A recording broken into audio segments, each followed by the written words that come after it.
Good morning and welcome back to Move with Joe. Today is day 6 of our morning mindset and awareness series. Today we're going to be focusing on sitting. Most people sit an average of 9.5 hours a day. If you take a look around a public space at a restaurant or at your work office, most of you will see that people tend to have a collapsed rounded posture. So what I mean by that is the sit bones are tucked under and you get this C curve and the head comes forward. So I'm exaggerating, but even a slight tucking here and I've already collapsed in on myself. To get started, let's have you tuck your tail under and shorten and round your upper back, and you can let your head and neck come forward. And just notice what it's like to breathe from this position. You can take a nice inhale or two and just notice the expansion of the breath. It's not forced, you're just noticing where the breath can go to easily and where it might feel more restricted. Go ahead and stand up for a moment, come back down, and notice where it is that you are on your sit bones. Which foot do you sense has more pressure supporting you into the ground? And notice, is the weight more in the front of the feet or back in the heels? And you can begin to sense, are you more tucked under, or do you have more of an arch in your low back, like you're rounded forward?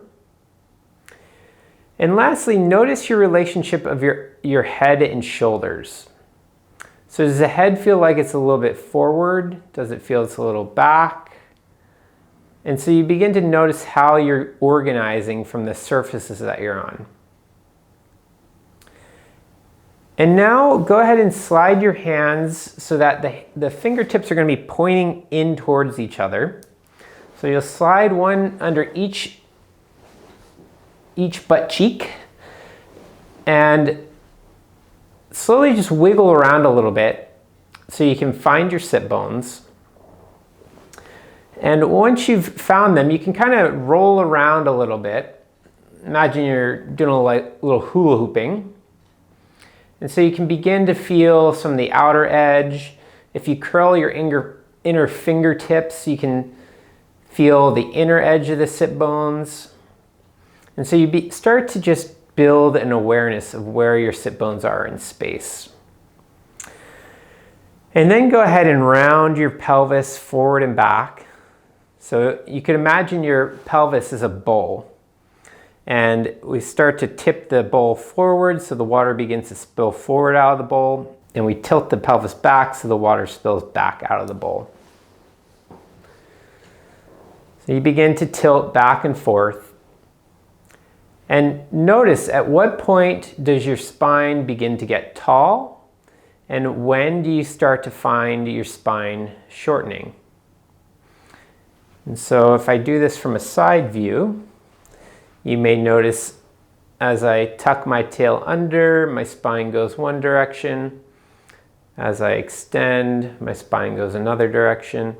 And so notice, when does my head get tall and when does it get short?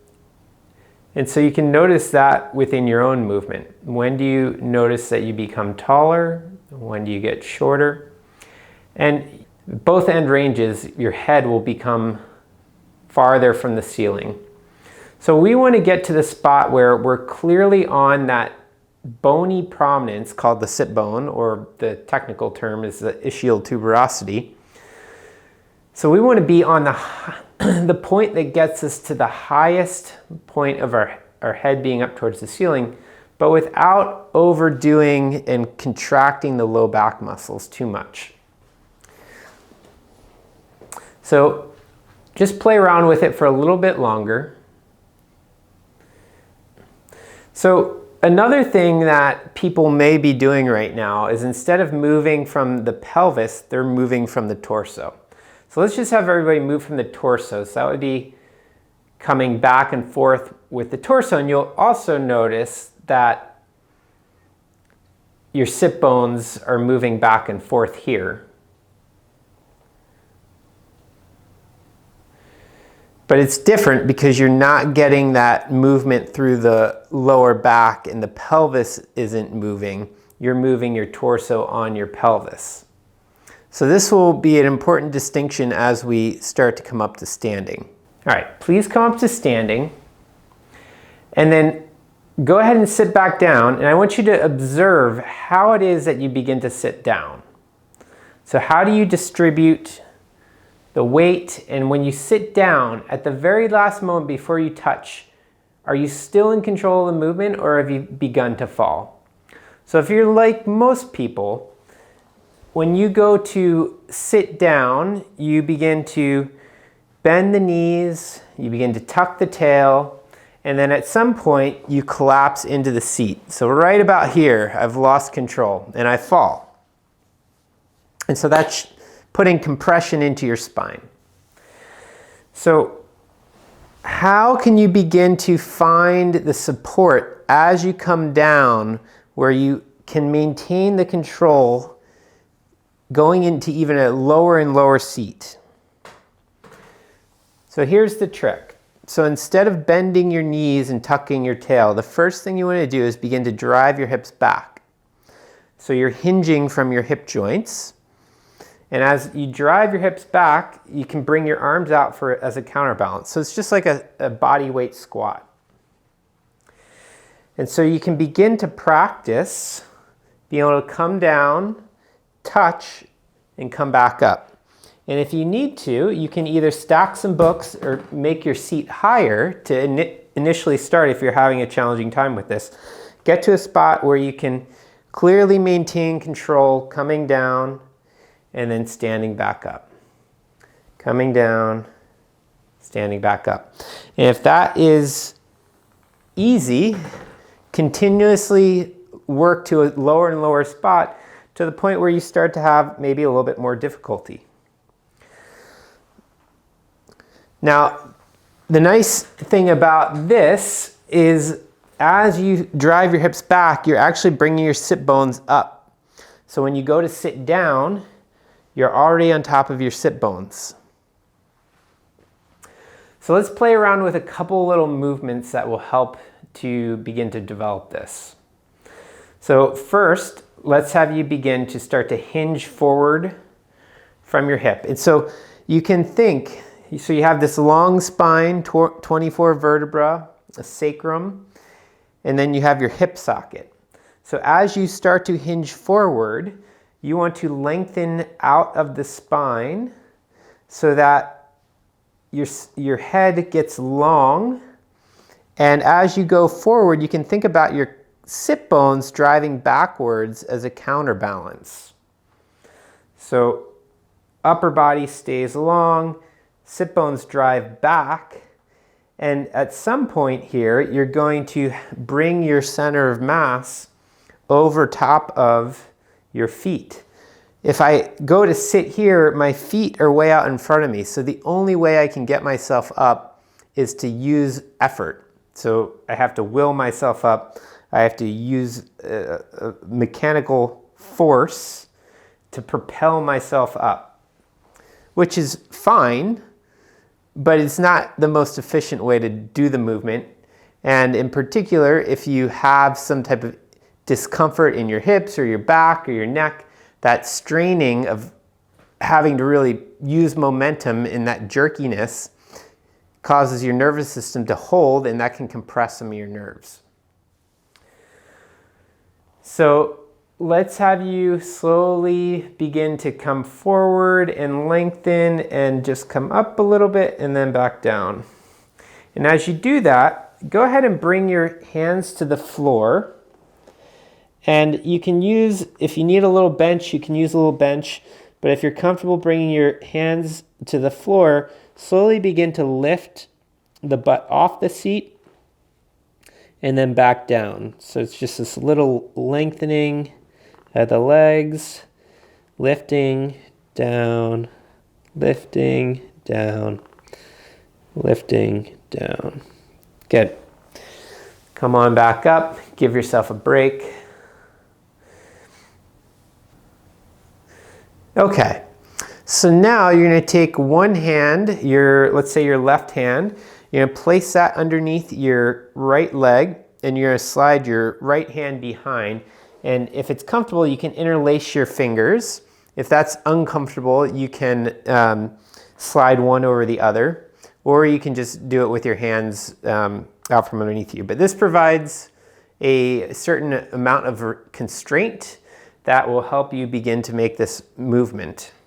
So we're going to, again, do the same movement of coming forward to the point where we can begin to lift and lower.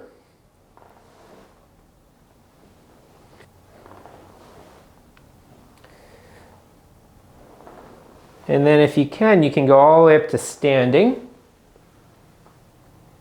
and then lower back down. And so this kind of forces you to find that ability to slide the sit bones back. So initially, as you begin to come up, you can't use momentum to pull yourself up. You get stuck. So this is the constraint. So by having your hands locked together, you have to start to slide the sit bones back in order to come up. So there's no way of cheating if you keep your hands together. So the sit bones have to slide back in order for you to come forward.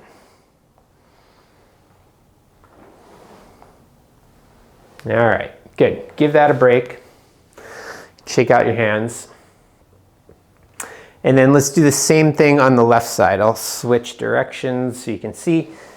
Left hand from the back, right hand from the front.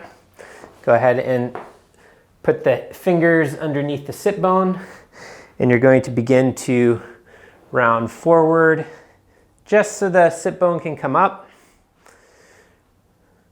And so you're going to begin to hinge forward so the sit bone can come up. And again, as you come forward, you're driving the sit bones back.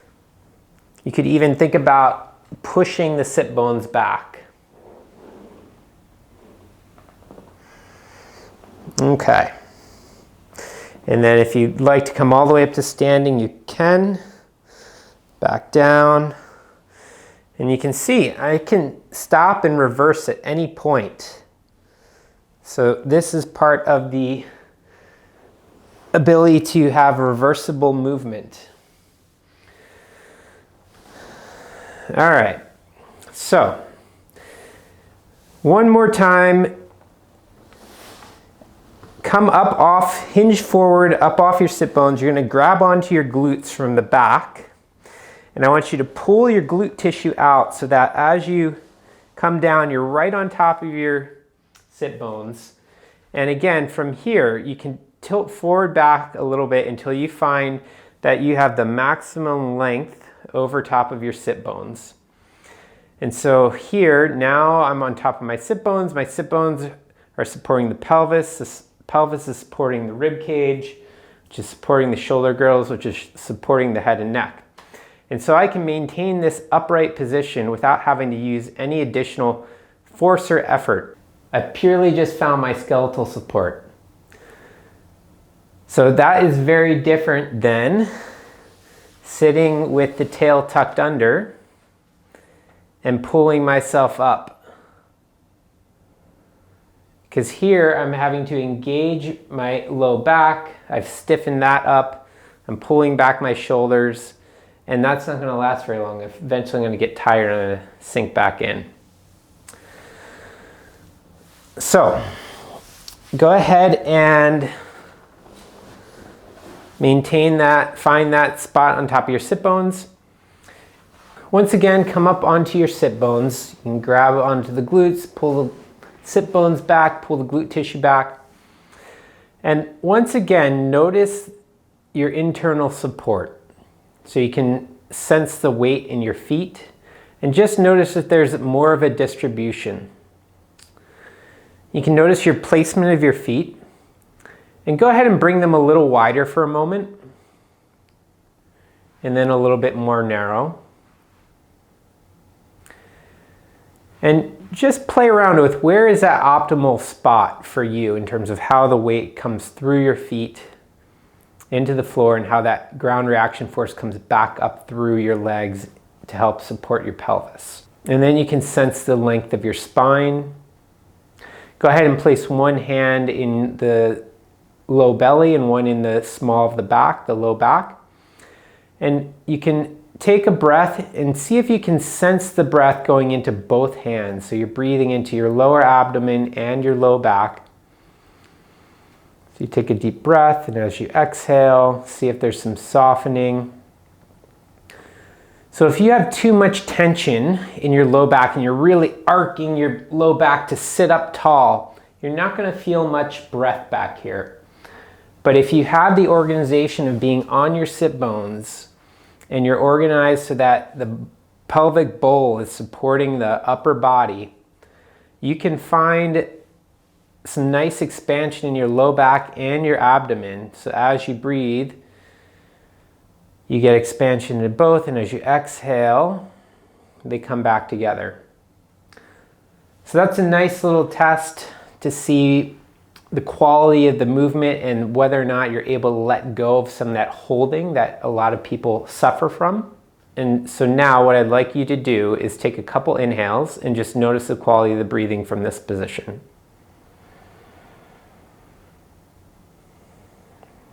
And just sense back to what it was like when you had your tail tucked under. If you want to, you could return to that for a moment. Tail tucked under, breathing from that position, head forward. And you'll notice there's a significant amount of restriction in this more compressed state. So come back onto your sit bones.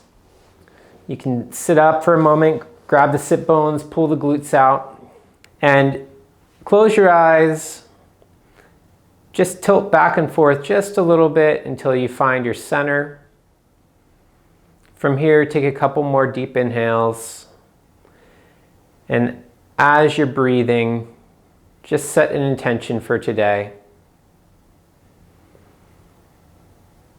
How you want to be in the world, what you'd like to accomplish, the quality of the movement that you'd like to have throughout the day. So thanks for joining me today. We're at day 6, so we have one more day. Looking forward to wrapping things up with you on this series, and there'll be more to come in the future. So if you have any questions or comments about today, please leave it in the box. Please hit the like and subscribe button, and we'll see you tomorrow.